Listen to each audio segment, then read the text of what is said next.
Manasye berumur 12 tahun pada waktu ia menjadi raja, dan 55 tahun lamanya ia memerintah di Yerusalem. Ia melakukan apa yang jahat di mata Tuhan, sesuai dengan perbuatan keji bangsa-bangsa yang telah dihalaukan Tuhan dari depan orang Israel. Ia mendirikan kembali bukit-bukit pengorbanan yang telah dirobohkan oleh Hizkia ayahnya. Ia membangun mezbah-mezbah untuk para Baal, membuat patung-patung Asyera, dan sujud menyembah kepada segenap tentara langit dan beribadah kepadanya. Ia mendirikan mezbah-mezbah di rumah Tuhan. Walaupun sehubungan dengan rumah itu, Tuhan telah berfirman, "Di Yerusalem, namaku akan tinggal untuk selama-lamanya."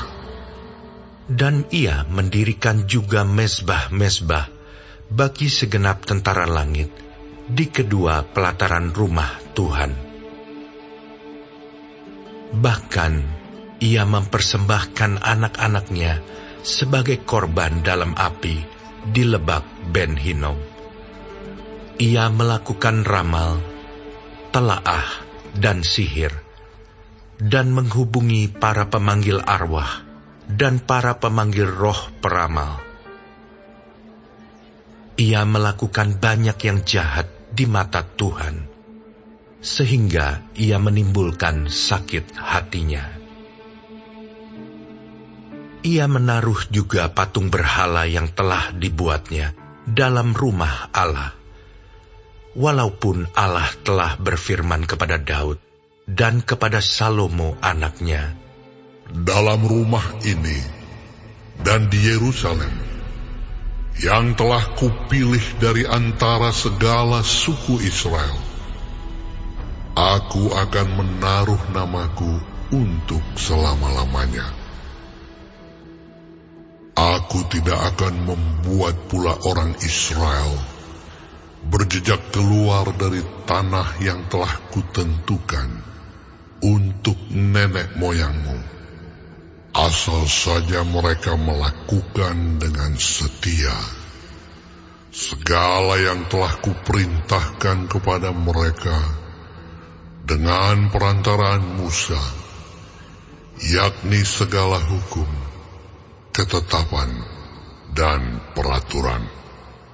Tetapi Manasye menyesatkan Yehuda dan penduduk Yerusalem, sehingga mereka melakukan yang jahat lebih daripada bangsa-bangsa yang telah dipunahkan Tuhan dari depan orang Israel.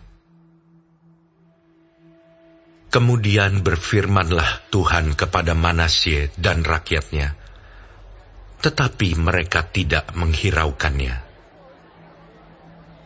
Oleh sebab itu, Tuhan mendatangkan kepada mereka panglima-panglima tentara Raja Asyur yang menangkap Manasye dengan kaitan, membelenggunya dengan rantai tembaga, dan membawanya ke Babel. Dalam keadaan yang terdesak ini, ia berusaha melunakkan hati Tuhan Allahnya. Ia sangat merendahkan diri di hadapan Allah nenek moyangnya dan berdoa kepadanya. Maka Tuhan mengabulkan doanya dan mendengarkan permohonannya.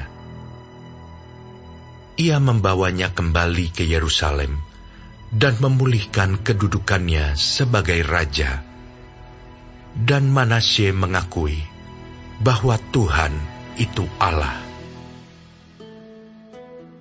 Kemudian ia mendirikan tembok luar pada kota Daud, di sebelah barat Gihon, di lembah, sampai dekat pintu gerbang ikan, mengelilingi Ofel. Tembok itu dibuatnya sangat tinggi. Ia menempatkan juga panglima-panglima perang di tiap kota kubu di Yehuda. Ia menjauhkan allah-allah asing dan berhala dari rumah Tuhan, juga segala mezbah yang didirikannya di atas gunung rumah Tuhan dan di Yerusalem, dan membuangnya keluar kota. Ia menegakkan kembali mezbah Tuhan, mempersembahkan korban keselamatan dan korban syukur di atasnya, menyerukan kepada Yehuda untuk beribadah kepada Tuhan Allah Israel. Walaupun demikian, rakyat masih mempersembahkan korban di bukit-bukit pengorbanan, tetapi hanya kepada Tuhan Allah mereka. Selebihnya dari riwayat Manasye, doanya kepada Allahnya, dan ucapan-ucapan para pelihat yang berkata-kata kepadanya dengan nama Tuhan Allah Israel, sesungguhnya semuanya itu terdapat dalam riwayat raja-raja Israel. Doanya dan pengabulan doanya, segala dosa dan ketidaksetiaannya, semua tempat di mana ia telah membangun bukit-bukit pengorbanan, serta mendirikan tiang-tiang berhala dan patung-patung sebelum ia merendahkan diri. Sesungguhnya, semuanya itu tertulis dalam riwayat para pelihat. Kemudian Manasye mendapat perhentian bersama-sama dengan nenek moyangnya, dan ia dikuburkan di dalam istananya. Maka Amon anaknya menjadi raja menggantikan dia. Amon berumur 22 tahun pada waktu ia menjadi raja, dan 2 tahun lamanya ia memerintah di Yerusalem. Ia melakukan apa yang jahat di mata Tuhan, seperti yang telah dilakukan Manasye ayahnya. Amon mempersembahkan korban kepada segala patung yang dibuat Manasye ayahnya, dan beribadah kepada patung-patung itu.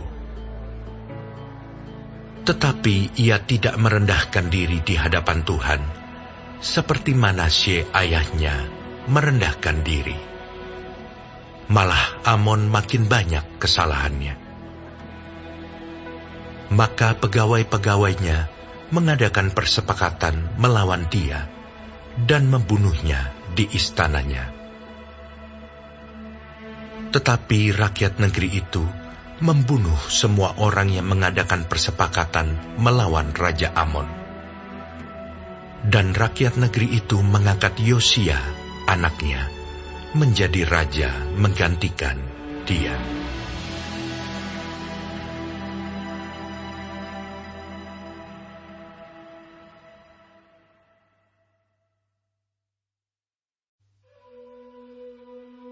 Yosia berumur 8 tahun pada waktu ia menjadi raja, dan 31 tahun lamanya ia memerintah di Yerusalem.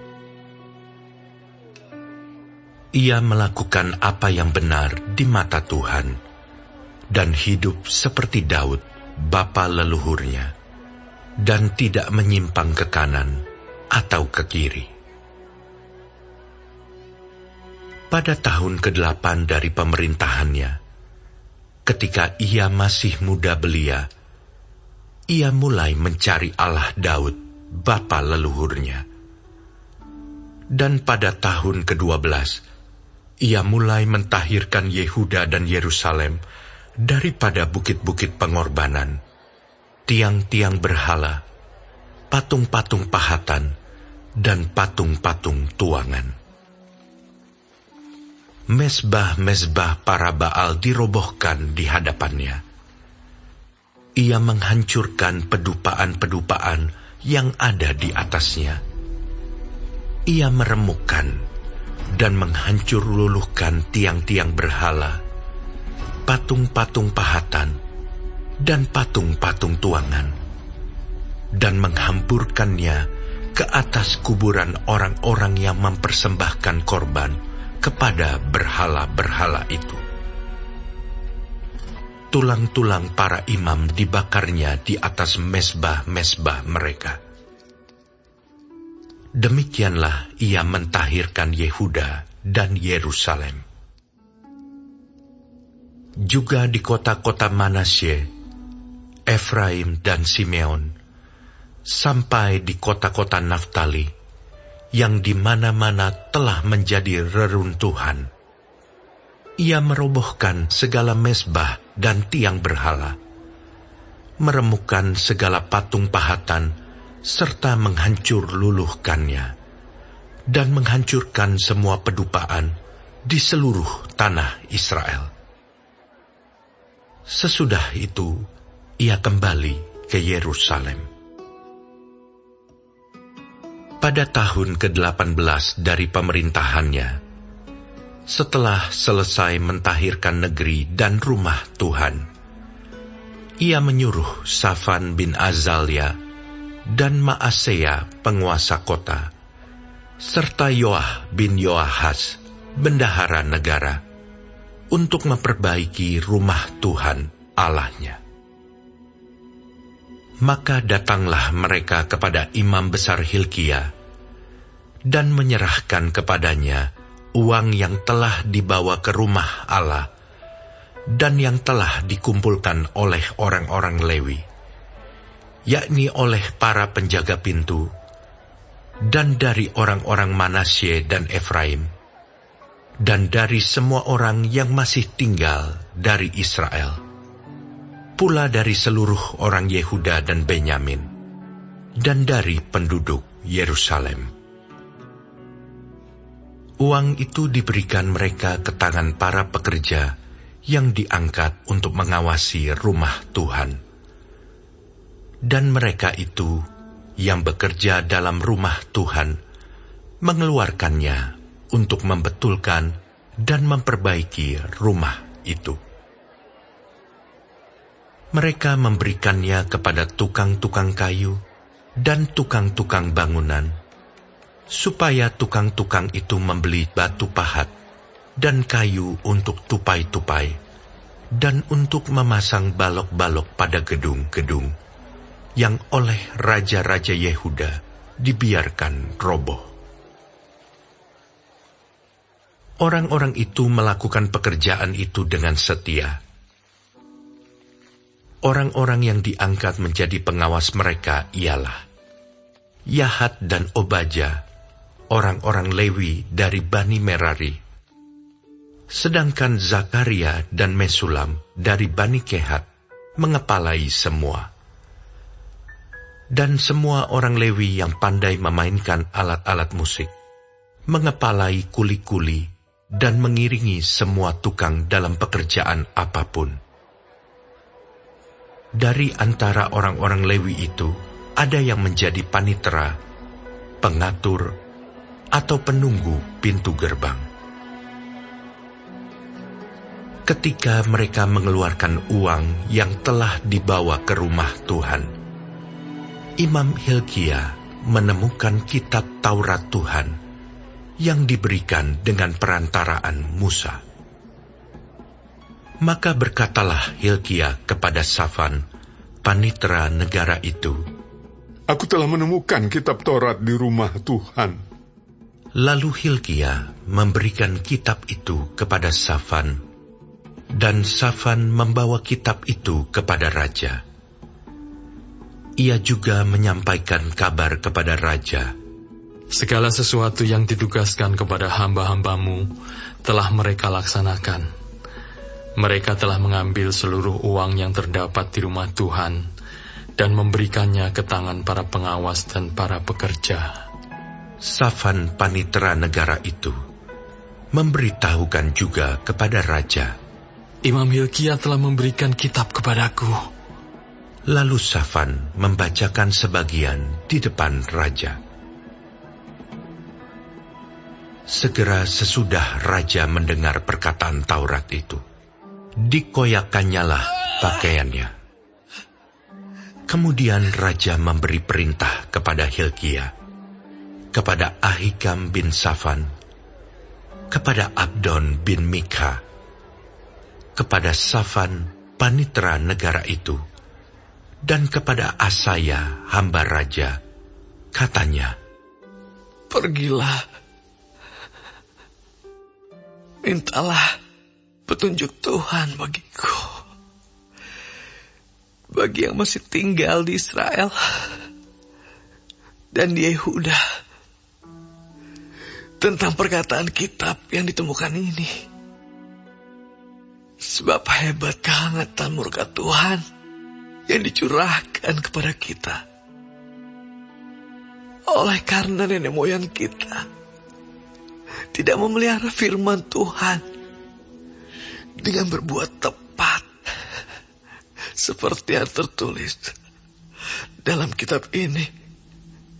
Maka pergilah Hilkia dengan orang-orang yang disuruh raja kepada Nabiah Hulda, istri seorang yang mengurus pakaian-pakaian, yaitu Salum bin Tokat bin Hasra, penunggu pakaian-pakaian. Nabiah itu tinggal di Yerusalem, di perkampungan baru. Mereka berbicara kepadanya sebagaimana yang diperintahkan. Perempuan itu menjawab mereka, "Beginilah firman Tuhan Allah Israel. Katakanlah kepada orang yang menyuruh kamu kepadaku. Beginilah firman Tuhan. Sesungguhnya aku akan mendatangkan malapetaka atas tempat ini dan atas penduduknya, yakni segala kutuk yang tertulis dalam kitab yang telah dibacakan di depan Raja Yehuda. Karena mereka meninggalkan aku dan membakar korban kepada Allah lain dengan maksud menimbulkan sakit hatiku dengan segala pekerjaan tangan mereka. Sebab itu nyala murkaku akan dicurahkan ke tempat ini dengan tidak padam-padam. Tetapi kepada Raja Yehuda yang telah menyuruh kamu untuk meminta petunjuk Tuhan, harus kamu katakan demikian. Beginilah firman Tuhan Allah Israel mengenai perkataan yang telah kau dengar itu. Oleh karena engkau sudah menyesal dan kau merendahkan diri di hadapan Allah pada waktu engkau mendengar firman-Nya terhadap tempat ini dan terhadap penduduknya, oleh karena engkau merendahkan diri di hadapanku, menggoyahkan pakaianmu dan menangis di hadapanku, aku pun telah mendengarnya. Demikianlah firman Tuhan. Maka sesungguhnya aku akan mengumpulkan engkau kepada nenek moyangmu, dan engkau akan dikebumikan ke dalam kuburmu dengan damai, dan matamu tidak akan melihat segala malapetaka yang akan kudatangkan atas tempat ini dan atas penduduknya. Lalu mereka menyampaikan jawab itu kepada raja. Sesudah itu, raja menyuruh orang mengumpulkan semua tua-tua Yehuda dan Yerusalem. Kemudian pergilah raja ke rumah Tuhan bersama-sama semua orang Yehuda dan penduduk Yerusalem, para imam, orang-orang Lewi, dan seluruh orang awam, baik yang besar maupun yang masih kecil. Dengan didengar mereka, ia membacakan segala perkataan dari kitab perjanjian yang ditemukan di rumah Tuhan itu. Sesudah itu berdirilah raja pada tempatnya, dan diikatnyalah perjanjian di hadapan Tuhan untuk hidup dengan mengikuti Tuhan dan tetap menuruti perintah-perintahnya, peraturan-peraturannya, dan ketetapan-ketetapannya dengan segenap hatinya dan dengan segenap jiwanya, dan untuk melakukan perkataan perjanjian yang tertulis dalam kitab itu. Ia menyuruh semua orang yang berada di Yerusalem dan Benyamin ikut serta dalam perjanjian itu. Dan penduduk Yerusalem berbuat menurut perjanjian Allah, yakni Allah nenek moyang mereka.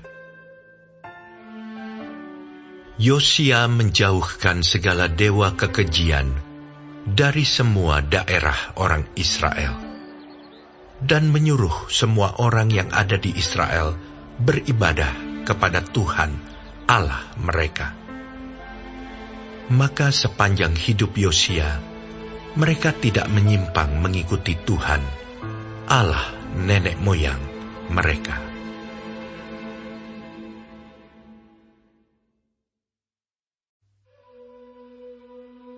Kemudian Yosia merayakan Paskah bagi Tuhan di Yerusalem. Domba Paskah disembelih pada tanggal 14 bulan yang pertama. Ia menetapkan tugas para imam dan mendorong mereka menunaikan tugas jabatannya dalam rumah Tuhan. Berkatalah ia kepada orang-orang Lewi yang adalah pengajar seluruh Israel dan orang-orang kudus Tuhan. Tempatkanlah tabut kudus itu di dalam rumah yang telah didirikan Salomo bin Daud, Raja Israel. Tidak usah lagi kamu mengusungnya. Sekarang, layanilah Tuhan Allahmu dan Israel umatnya. Bersiaplah menurut puak-puakmu dan menurut rombonganmu, sebagaimana yang dituliskan Daud, Raja Israel, dan Salomo anaknya. Berdirilah di halaman tempat kudus menurut golongan puak saudara-saudaramu yang lain, yakni kaum awam, dengan satu rombongan puak orang Lewi untuk tiap golongan saudara-saudaramu itu. Sembelilah domba Paskah, kuduskanlah dirimu, dan adakanlah persiapan bagi saudara-saudaramu, supaya dilakukan apa yang difirmankan Tuhan dengan perantaraan Musa. Yosia menyumbangkan kepada kaum awam sejumlah 30.000 ekor kambing domba, yakni domba-domba dan kambing-kambing jantan yang muda, semuanya sebagai korban Paskah bagi semua orang yang hadir. Selain itu disumbangkannya 3.000 ekor lembu, semuanya itu dari harta milik raja. Juga para panglimanya memberi sumbangan sukarela kepada rakyat, para imam, dan orang-orang Lewi. Kemudian Hilkia, Zakaria, dan Yehiel, para pemuka rumah Allah, memberi kepada para imam 2.600 ekor kambing domba sebagai korban Paskah, dan selain itu 300 ekor lembu. Lalu Konanya dan kedua saudaranya, Semaya dan Netaneel, serta Hasabia, Yeiel, dan Yozabat, para pemimpin orang-orang Lewi, menyumbangkan kepada orang-orang Lewi 5.000 ekor kambing domba sebagai korban Paskah, dan selain itu 500 ekor lembu. Setelah upacara ibadah disiapkan, berdirilah para imam pada tempatnya, dan orang-orang Lewi menurut rombongannya, sesuai dengan perintah raja. Maka disembelihlah domba Paskah. Dan para imam menyiramkan darah yang mereka terima dari orang-orang Lewi, sedang orang-orang Lewi menguliti domba itu. Tetapi mereka memisahkan korban bakaran untuk diserahkan kepada kaum awam menurut golongan puak mereka, supaya dipersembahkan kepada Tuhan sebagaimana tertulis dalam kitab Musa. Demikian pula dilakukan mereka dengan lembu-lembu. Kemudian mereka memasak domba Paskah di atas api, sesuai dengan peraturan. Sedang persembahan-persembahan kudus, mereka masak dalam kuali, belanga, dan pinggan, lalu membawanya cepat-cepat kepada segenap kaum awam. Kemudian mereka menyediakannya bagi dirinya dan bagi para imam, karena para imam, yakni anak-anak Harun, sampai malam hari sibuk mempersembahkan korban bakaran dan segala lemak. Oleh sebab itu, orang-orang Lewi menyediakannya bagi dirinya dan bagi para imam, yakni anak-anak Harun. Para penyanyi, yakni Bani Asaf, ada pada tempat mereka, sesuai dengan perintah Daud, Asaf, Heman, dan Yedutun, pelihat raja itu. Juga para penunggu pintu gerbang ada pada tiap-tiap pintu gerbang. Mereka tidak usah meninggalkan tugas mereka, karena saudara-saudara mereka, orang-orang Lewi, menyediakannya untuk mereka. Demikianlah seluruh upacara ibadah bagi Tuhan disiapkan pada hari itu untuk merayakan Paskah dan untuk mempersembahkan korban bakaran di atas mezbah Tuhan sesuai dengan perintah Raja Yosia. Pada waktu itu, orang Israel yang hadir di situ merayakan Paskah dan Hari Raya Roti Tidak Beragi selama 7 hari. Paskah semacam itu tidak pernah lagi dirayakan di Israel sejak Nabi Samuel. Seorang pun di antara raja-raja orang Israel tidak pernah merayakan Paskah seperti yang dirayakan Yosia dengan para imam dan orang-orang Lewi, dengan seluruh orang Yehuda dan Israel yang dapat hadir, dan dengan penduduk Yerusalem. Paskah itu dirayakan pada tahun ke-18 pemerintahan Yosia. Kemudian daripada semua ini, setelah Yosia memperbaiki rumah Tuhan, majulah Neko, Raja Mesir, hendak berperang di Karkemis di tepi sungai Efrat. Yosia keluar menghadapinya. Ia mengirim utusan kepada Yosia dengan pesan, "Apakah urusanmu dengan aku, Raja Yehuda? Saat ini aku tidak datang melawan engkau, tetapi melawan keluarga raja yang sedang kuperangi. Allah memerintahkan aku supaya segera bertindak. Hentikanlah niatmu menentang Allah yang menyertai aku, supaya engkau jangan dimusnahkannya." Tetapi Yosia tidak berpaling daripadanya, melainkan menyamar untuk berperang melawan dia. Ia tidak mengindahkan kata-kata Neko, yang merupakan pesan Allah, lalu berperang di lembah Megido. Maka pemanah-pemanah menembaki Raja Yosia, dan Raja berseru kepada orang-orangnya, "Bawa aku dari sini, karena aku luka parah." Orang-orangnya mengangkatnya dari keretanya, lalu mengangkutnya dengan kereta cadangannya, lalu membawanya ke Yerusalem. Kemudian matilah ia, lalu dikuburkan di pekuburan nenek moyangnya. Seluruh Yehuda dan Yerusalem berkabung karena Yosia.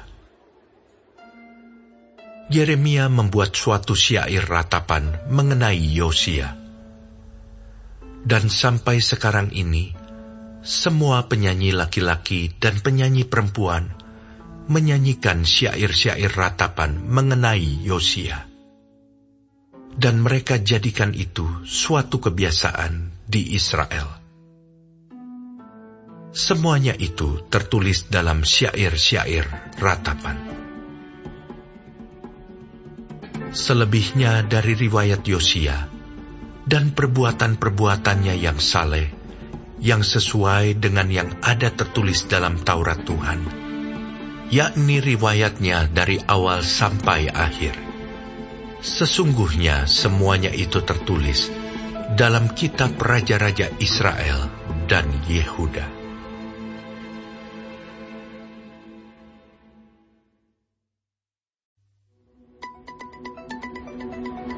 Rakyat negeri menjemput Yoahas anak Yosia dan mengangkat dia menjadi raja di Yerusalem, menggantikan ayahnya.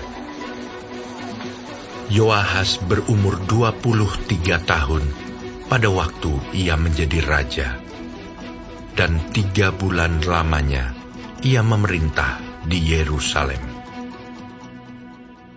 Raja Mesir memecatnya dari pemerintahannya di Yerusalem dan mendenda negeri itu 100 talenta perak dan 1 talenta emas. Kemudian Raja Mesir itu mengangkat Eliakim, saudara Yoahas, menjadi raja atas Yehuda dan Yerusalem, dan menukar namanya dengan Yoyakim. Tetapi Yoahas saudaranya itu ditawan oleh Neko dan dibawa ke Mesir. Yoyakim berumur 25 tahun pada waktu ia menjadi raja, dan 11 tahun lamanya ia memerintah di Yerusalem. Ia melakukan apa yang jahat di mata Tuhan Allahnya. Nebukadnezar, Raja Babel, maju melawan dia, membelenggunya dengan rantai tembaga untuk membawanya ke Babel. Juga beberapa perkakas rumah Tuhan dibawa Nebukadnezar ke Babel dan ditempatkan di istananya di Babel. Selebihnya dari riwayat Yoyakim, segala kekejian yang dilakukannya dan kesalahan yang ada padanya, sesungguhnya semuanya itu tertulis dalam kitab Raja-Raja Israel dan Yehuda. Maka Yoyakin anaknya menjadi raja menggantikan dia. Yoyakin berumur 18 tahun pada waktu ia menjadi raja, dan 3 bulan 10 hari lamanya ia memerintah di Yerusalem. Ia melakukan apa yang jahat di mata Tuhan. Pada pergantian tahun, Raja Nebukadnezar menyuruh membawa dia ke Babel, beserta perkakas-perkakas yang indah-indah dari rumah Tuhan. Dan Zedekia, saudara ayah Yoyakin, menjadi raja atas Yehuda dan Yerusalem. Zedekia berumur 21 tahun pada waktu ia menjadi raja, dan 11 tahun lamanya ia memerintah di Yerusalem. Ia melakukan apa yang jahat di mata Tuhan Allahnya, dan tidak merendahkan diri di hadapan Nabi Yeremia yang datang membawa pesan Tuhan. Lagi pula ia memberontak terhadap Raja Nebukadnezar yang telah menyuruhnya bersumpah demi Allah. Ia menegarkan tengkuknya dan mengeraskan hatinya, dan tidak berbalik kepada Tuhan Allah Israel. Juga semua pemimpin di antara para imam dan rakyat berkali-kali berubah setia dengan mengikuti segala kekejian bangsa-bangsa lain. rumah yang dikuduskan Tuhan di Yerusalem itu dinajiskan mereka. Namun Tuhan Allah nenek moyang mereka berulang-ulang mengirim pesan melalui utusan-utusannya, karena Ia sayang kepada umatnya dan tempat kediamannya. Tetapi mereka mengolok-olok utusan-utusan Allah itu, menghina segala firman-Nya, dan mengejek nabi-nabinya. Oleh sebab itu, murka Tuhan bangkit terhadap umat-Nya, sehingga tidak mungkin lagi pemulihan. Tuhan menggerakkan raja orang Kasdim melawan mereka. Raja itu membunuh teruna mereka dengan pedang dalam rumah kudus mereka, dan tidak menyayangkan teruna atau gadis, orang tua atau orang ubanan. Semua diserahkan Tuhan ke dalam tangannya. Seluruh perkakas rumah Allah, yang besar dan yang kecil, serta harta benda dari rumah Tuhan, harta benda raja, dan harta benda para panglimanya, semuanya dibawanya ke Babel. Mereka membakar rumah Allah, merobohkan tembok Yerusalem, dan membakar segala puri dalam kota itu dengan api, sehingga musnahlah segala perabotannya yang indah-indah. Mereka yang masih tinggal dan yang luput dari pedang diangkutnya ke Babel, dan mereka menjadi budaknya dan budak anak-anaknya, sampai kerajaan Persia berkuasa. Dengan demikian genaplah firman Tuhan yang diucapkan Yeremia, sampai tanah itu pulih dari akibat dilalaikannya tahun-tahun sabatnya. Karena tanah itu tandus selama menjalani sabat, hingga genaplah 70 tahun.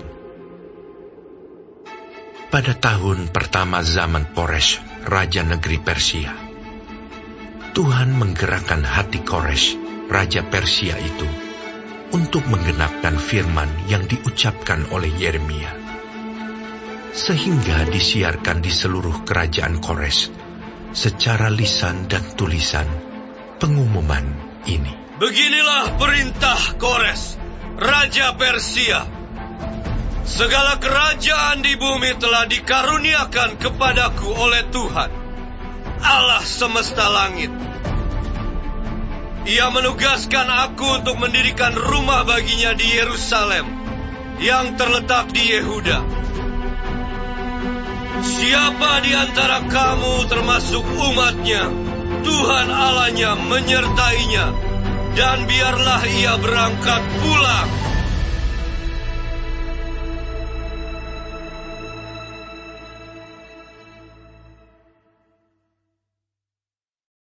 Bagi warga sorga yang mau dapat pemberitahuan video terbaru, silahkan klik subscribe dan paling penting jangan lupa untuk klik aktifkan loncengnya ya.